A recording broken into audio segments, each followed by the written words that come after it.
13 sesiones después de que empezase el juicio del caso Mascarillas, el Supremo ha dado carpetazo a esta primera causa de corrupción del gobierno que salpica al Partido Socialista por esa presunta financiación irregular que se ha deslizado durante estas fechas, pero que curiosamente ha exonerado a Pedro Sánchez por boca del fiscal Alejandro Luzón, que ha dicho que desde luego, en contra de lo que afirmó Aldama en sede judicial, el presidente del gobierno no era el uno de la trama. No obstante, Luzón se ha desmarcado con un alegato, con unas conclusiones finales pormenorizadas, sintéticas, impecables técnicamente, como suele ser habitual en él, y sobre todo poniendo en valor la independencia de una institución muy maltratada que le ha obligado a mantener la acusación contra Aldama y, por lo tanto, la petición de 7 años de privación de libertad. Eso sí, se ha despachado a gusto, sin generar ningún conflicto institucional, pero lanzando un mensaje muy claro a la fiscal general Pera Mato, que ya está cuestionada como sus predecesores, recogiendo ese guante que tanto la acusación popular como la propia defensa de Aldama han lanzado a la sala para que reduzca esos 7 años de prisión, que es el máximo que se le puede imponer, y lo deje incluso en menos de 24 meses, de 2 años, que le permitiría zafarse de esa cárcel. La verdad es que el fiscal ha puesto en valor la colaboración de Aldama, ha puesto en valor todas las derivadas que ha hilado de esa trama Mascarillas, la información que ha sido relevante en muchos casos para abrir nuevas vías de investigación y de pesquisas para los agentes de la UCO, y todo eso, ha dicho, tiene que ser premiado, porque de lo contrario, aquellos arrepentidos o aquellos miembros de las organizaciones criminales que querrían colaborar para beneficiarse también de penas más reducidas no tendrían ningún incentivo. Claro, es que esa es la clave de todo, ¿no? ¿Aldama se merece menos condena como compensación a haber colaborado con la justicia? Pues evidentemente sí, ¿no? Porque, claro, la Unidad Central Operativa de la Guardia Civil ha hecho un brillante trabajo, porque tras incautar los dispositivos electrónicos a los miembros de la trama, consiguió de alguna manera reconstruir todos los pasos que dieron durante la etapa en la que se adjudicó los contratos de mascarillas que están siendo objeto del juicio. Pero si Aldama no hubiera colaborado con la justicia, es decir, si Aldama hubiera adoptado la misma estrategia del propio Ábalos, de Koldo García Izaguirre, de no ya no colaborar, sino en muchas ocasiones entorpecer los hallazgos de los investigadores para determinar si hubo o no hubo delitos, pues no estaríamos en el momento en el que estamos ahora, ¿no? Aldama puso encima de la mesa el contrato del Paseo de la Castellana, que en realidad era un soborno en especie a José Luis Ábalos. Cohecho. Un cohecho. Puso encima de la mesa las conversaciones que mantuvo con todos ellos. Puso también sobre la mesa el dinero que, según su versión, le entregó a Ábalos en el ministerio, en su despacho oficial, y también en su propia vivienda en Madrid, como compensación por la adjudicación de las mascarillas a la empresa Soluciones de Gestión, y puso también sobre la mesa el pago que hizo la aerolínea Air Europa a las vacaciones del propio Ábalos en Marbella, que Luzón ha remarcado que eso también pues, es constitutivo de delito, porque se hizo simple y llanamente para compensar al ministro, para agradecer al ministro la nota de prensa en favor de Air Europa, ¿no? Y de alguna manera anunciar que se iba a llevar a cabo el rescate. A mí, fíjate, lo que me ha sorprendido, María, durante los últimos días ha sido la campaña que ha habido desde los tentáculos mediáticos del gobierno, no ya solo contra Luzón, sino contra el propio abogado del Partido Popular, que es quien está de alguna manera representando las acusaciones populares, y contra los propios magistrados, ¿no? Que esto se debe simple y llanamente a que han cumplido la ley, porque es que lo que están haciendo con Aldama no es ningún trato de favor, es cumplir la ley. Y lo que tú has explicado antes, ¿no? Una de las bases del derecho penal es precisamente que en una organización criminal buscar fisuras para que alguien colabore y de esa manera desintegrar la organización criminal. Bueno, si vas a por todos, si esos que quieren cooperar o que quieren confesar, incluso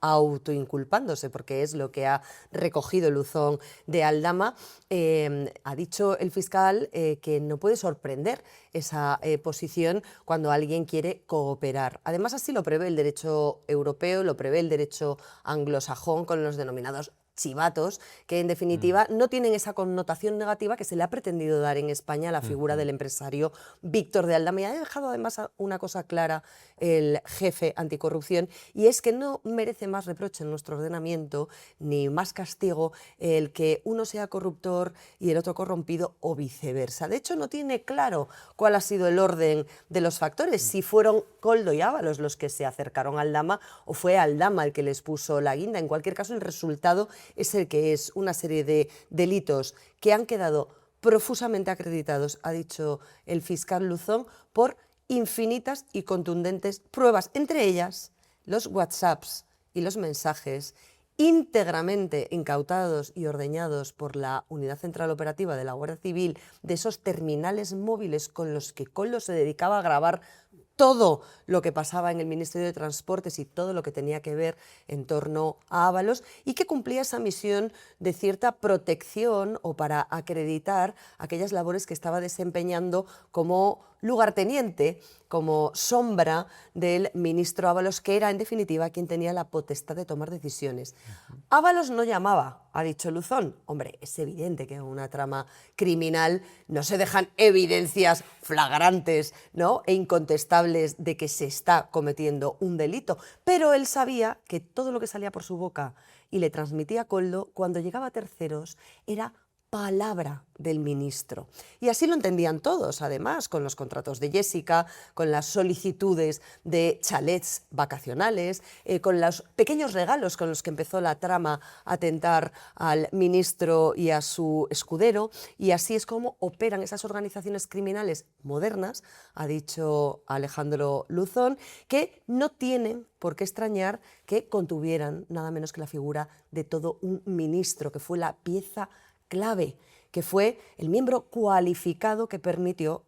esos negocios y que permitió a los empresarios, a través de Koldo, acceder a sus favores. El Tribunal Supremo no se ha creído la farsa ni de Ábalos ni de Koldo, que han intentado todo tipo de tácticas para desviar la atención, correr un tupido velo y, bueno, de alguna manera poner encima de la mesa cortinas de humo y no centrarse en lo importante, dar explicaciones por la infinidad de cuestiones turbias que están perfectamente acreditadas y que no han querido explicar de ninguna manera, por la sencilla razón de que no tienen otra explicación de que se corrompieron y que cometieron actos de corrupción, ¿no? Nos intentaron distraer con la existencia de un gato, que si se había roto una pierna a un gato, en vez de una pata, será una pata, ¿no?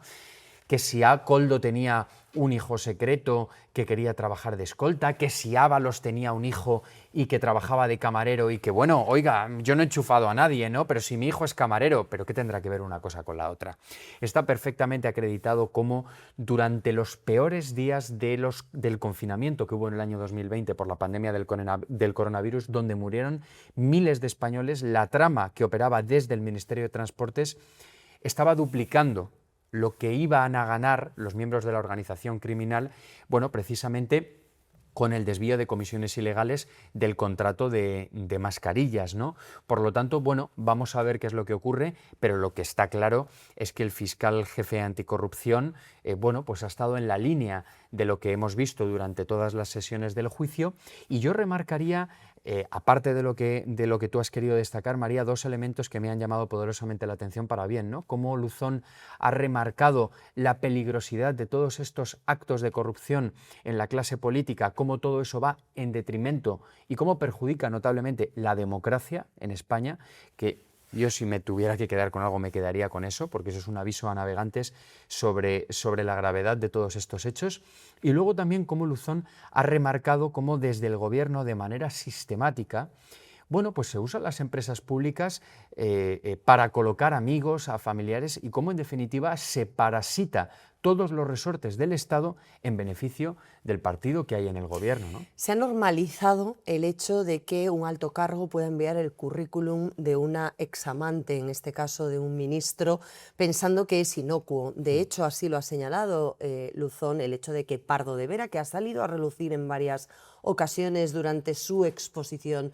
final, dijese que enviar el currículum era a lo que se había limitado en el aspecto de Jessica, se ha puesto en entredicho. No es algo inocuo. Depende de quién envíe el currículum, el mensaje que se manda es otro. Se ha destacado el servilismo de una serie de cargos y altos cargos y subcargos que estaban al servicio de lo que dijera el ministro de turno. Ha dicho y ha querido diferenciar esa labor de defensa de la legalidad que tiene la Fiscalía frente a aquellos que tratan de ver ideología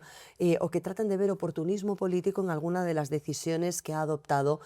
con respecto, por ejemplo, al Aldama, con el que ya ha dejado claro que no hay pacto, que hay estricta aplicación de la normativa vigente. Y además ha asumido esas críticas que le han llegado de manera personal, anticipando lo que se va a venir con la más que previsible condena que el Supremo impondrá a los 3 acusados. Ya veremos en qué grados, porque han quedado acreditados tanto la existencia de una organización criminal en la que hubo ánimo de lucro, se concertaron para delinquir, cada uno tenía unas funciones determinadas y cada uno, aunque no había una jerarquía estrictamente contemplada, sí desarrolló y favoreció el engranaje de toda la organización. Lo hicieron además a través de una serie de sobornos que obtenían, es decir, el cohecho. Hubo tráfico de influencias que permitió incidir en subalternos para conseguir objetivos finales relacionados con beneficios que iba a obtener esa trama o el propio ministro que la encabezaba. Hubo información privilegiada, la que se le proporcionó a Aldama por esos 8 millones de mascarillas, que fue él quien decidió la cantidad, y eso es algo que ha dejado claro, pese al debate de 4 a 8 que ha ocupado buena parte de esas sesiones en las vistas del Supremo. Y además ha habido esa corrupción generalizada, esa malversación de fondos públicos de las instituciones que quedan absolutamente carcomidas por este tipo de estructuras que van minando de una manera o de otra esos fondos públicos para llevárselo calentito. Lo mejor de todo esto, y pase lo que pase antes del verano cuando conoceremos el fallo, es que Luzón ha dejado otra puerta abierta, o varias, las que sembró Aldama, aclarando algunas de las vías que todavía no estaban exploradas y que apuntan a la Audiencia Nacional, a la causa de hidrocarburos, a Plus Ultra, a Air Europa o incluso a la exclusiva que tú publicaste sobre el Ministerio de Hacienda y los tejemanejes y favores que se hicieron a favor de algunas empresas que tenían deudas importantes con la agencia tributaria. Sí, efectivamente, porque si lo que ha ocurrido esta semana en el Supremo, bueno, pues de alguna manera supone un problema más para el presidente del Gobierno, Pedro Sánchez, y varios de sus ministros, bueno, pues efectivamente esta semana hemos contado que María Jesús Montero está acorralada por el caso de corrupción de José Antonio Marcos San Juan, que fue su número 3, y que la policía, tras registrar su vivienda, ha encontrado que tenía su piso de Valladolid prácticamente lleno de fajos de billetes que tenía ocultos, ¿no? Detectaron dinero escondido entre las páginas de varios libros que eran manuales de derecho tributario. Fíjate qué paradoja, ¿no? Encontraron también fajos de billetes escondidos en una caja fuerte que estaba empotrada en el interior de una barbacoa, un lugar, bueno, pues poco común para guardar una caja fuerte, y encontraron dinero hasta en el baño, ¿no? Pero es que la Policía Nacional ha descubierto que Marcos San Juan usaba un coche de más de 100.000 euros que estaba a nombre de una de las sociedades que forma parte del circuito que está investigando la Fiscalía Anticorrupción. Y bueno, lo grave de todo esto es que este señor está imputado por un delito de cohecho y que sigue siendo a día de hoy un alto cargo de la agencia tributaria, porque sí que es cierto que tuvo que dimitir tras los reportajes de investigación del debate, a pesar de que María Jesús Montero dijo que eran todo mentiras y bulos. Pero lo recolocaron. Claro, es que esa es la clave, es que lo recolocaron en Valencia, porque resulta que su pareja es de Valencia, y a día de hoy este señor es inspector jefe de la delegación de la agencia tributaria en la Comunidad Valenciana, ¿no? En una semana, a pesar de eso, quizás tengamos novedades de Aldama, que va a declarar con Koldo en la Audiencia Nacional a petición de Ismael Moreno el 14 de mayo, y de los 40 mensajes que salpican a la que va a ser la próxima